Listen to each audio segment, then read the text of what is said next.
गोटे कथा जानी सांग मैंने सबू झीर ना गोटे गोटे आशा थाए से आशा कौन जानते जे गोटे झी शाशु घर को गला ना से क्या भरोसा जाए से ता स्वामी भरोसा ही जाए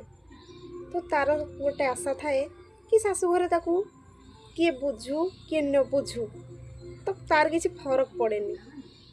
से भावे हाँ मो स्वामी अच्छी सी मत बुझीबनी कि तो एमाने बुझंतु कि न बुझंतु जदि से स्वामी से स्त्री को न बुझे ना तो से स्त्री को बहुत कष्ट होता है माने से ता बापा माँ को छाड़ी की जाए थाए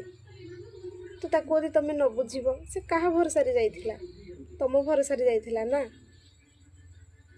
तो तमें यदि न बुझीब ताको तो किए बुझीब तो सबु झील भी खराब हो न था तो लोक कहते ये ना ता बहु आसला से झीटा आसला ता घर भांगीदेला से झी आसला तो बहुत खराब से झी तो यही कथा कही था तो सबु झील ना या मन रखी जाई न था जे मु गले घर भांगी मु खराब हेबी बोली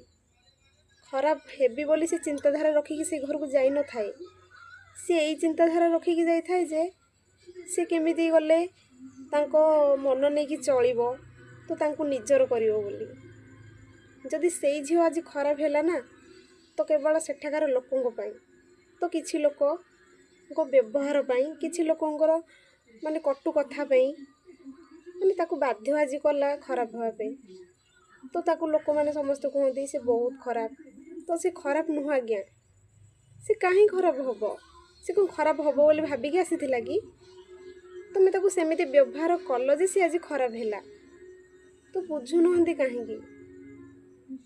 तो सबु झील खराब हो न था कि किए भी खराब चिंताधारा रखिकी शाशुघर जाई न था तो ताकू सेठी खराब बनै दि जाए जदि मो कथाटा भल लगी तो प्लीज़ मते सपोर्ट करिए।